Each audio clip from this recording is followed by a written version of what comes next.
Hi everybody! So in this video, we are going to talk about something called phase diagrams. Yay, so exciting! So we have learned in this class that all substances are capable of existing in the solid, liquid, or the gas phase, our three big states of matter. But what we haven't really talked about very much are gas phase substances. So they're super unique because gas particles are moving very quickly. They've got big distances between them as compared to liquid and solid particles. So what that in fact means is that gas particles experience little to no intermolecular forces. If you have molecules of gas floating around the air around you, those gas particles aren't really experiencing very many intermolecular forces, if any at all, with other gas particles. Which makes a lot of sense, right? If you look around you, you can't see gas particles. They're moving really quickly. They're super, super tiny. Not like liquids or solids. Those particles are compact together. They are much more dense, which means because they're so compact together, we're able to, one, see them, and two, interact with them in different ways than we are with gases.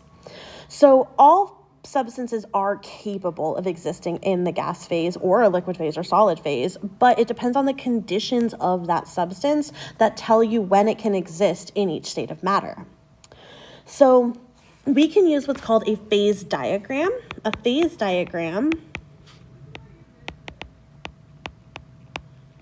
is a graph that is used to show the conditions needed for a substance to exist in each phase of matter. So I have the phase diagram for water here below. All phase diagrams follow the kind of the same general shape. They have this like Y shape to them. Each of those lines that represent a boundary in which a phase change is going to occur.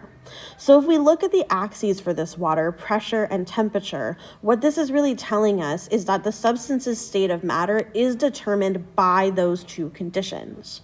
So the conditions we would call the pressure, and measured in atmospheres, and the temperature, measured in degrees Celsius. So STP we learned about in the previous set of notes. Oh, goodbye. In the previous set of notes, we talked about standard temperature and pressure. These are standardized conditions in which we can talk about substances being at 1 atmosphere for standard pressure and 0 degrees Celsius or 273.15 Kelvin for temperature. So in this phase diagram here, let's break it down real quick first before we answer some of these questions. Like I said, each of these boundaries represents something different. So in this line that I'm going to highlight in green here, this is the boundary that exists between the solid and the liquid phase. So on that boundary is where you would have a phase change that occurs. To go from a solid to a liquid, we call that melting. To go from a liquid to a solid, we call that freezing. So that would happen along that boundary. It just depends on the direction in which you're moving, but it's the same boundary line, right? This line right here, I'm going to highlight in orange. This is going to be our liquid to gas boundary. So transitioning from a liquid to a gas, we call that evaporation.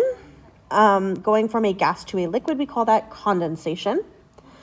And then the last boundary I'm going to highlight here is this one. This is between solid to gas.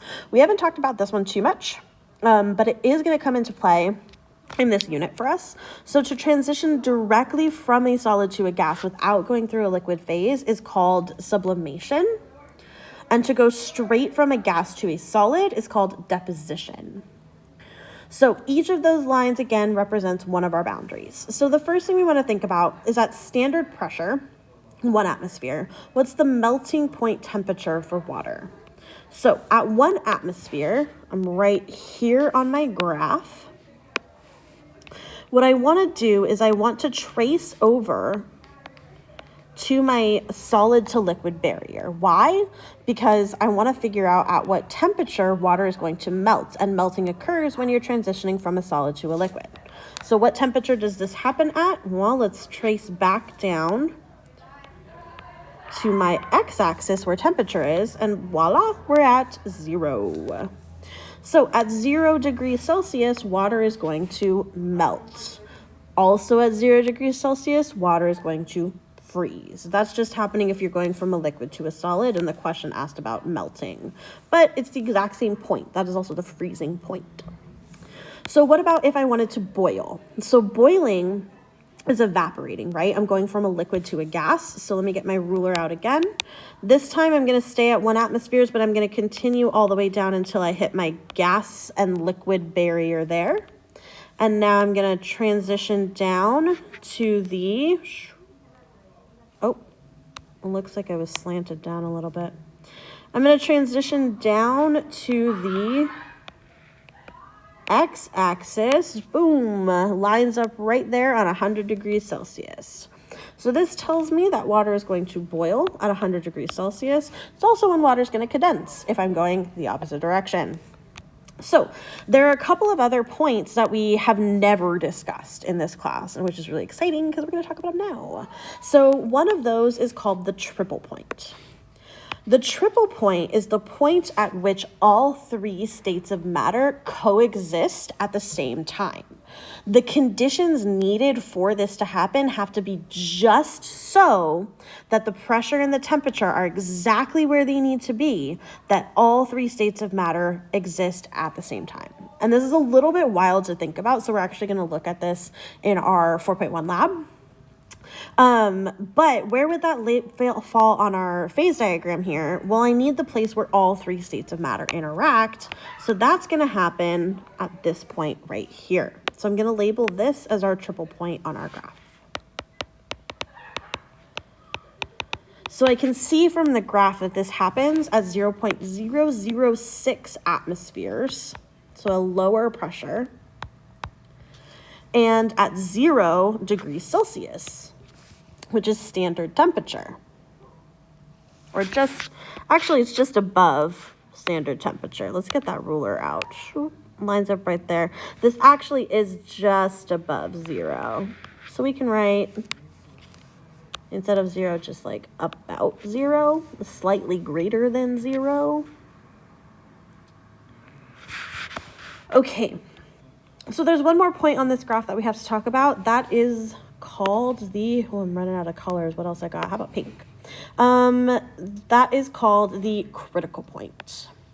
So the critical point is actually even wilder to think about. The critical point is where a liquid and a gas coexist. So it's a fluid. It's liquid, but it's also got gas in there, and they exist at the same time.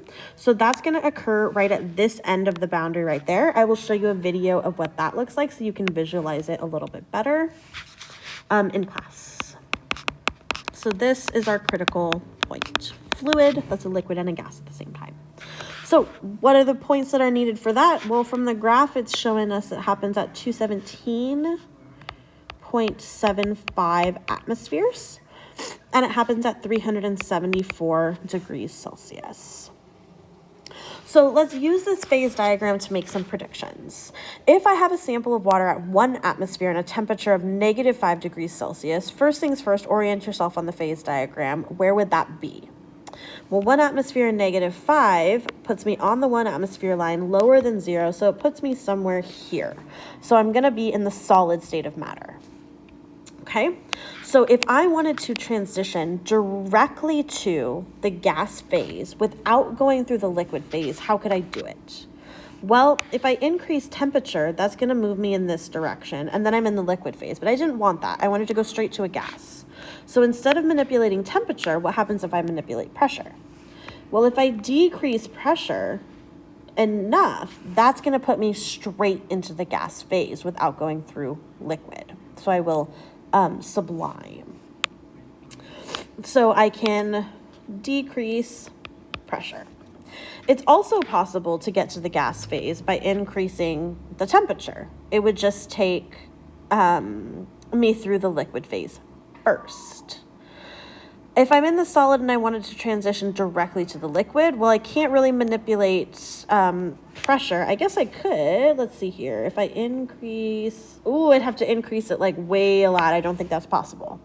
What happens if I increase temperature? Oh, then I move that direction. Oh, boom, here in the liquid phase. Perfect. So all I have to do is increase the temperature of the system, and then I can move from the solid to the liquid phase. And that makes a lot of sense, right? Think about if you had frozen solid water. Solid water that you pull out of the freezer, you leave it on the counter, it's not changing the pressure of the system at all. We're all existing at about 1 atmosphere. When you pull it out, now suddenly the surroundings are much warmer, and so that's going to cause an increase in temperature that'll cause the water to then melt from an ice to a liquid water phase. So this is something we're a little bit more familiar with. We have a way harder time thinking about something subliming because it's just not as common for us, right? So what we're going to do in our lab, our 4.1 lab when we get back, is we're going to take a look at this process and see if we can get carbon dioxide or dry ice to reach its triple point by manipulating the conditions of our system.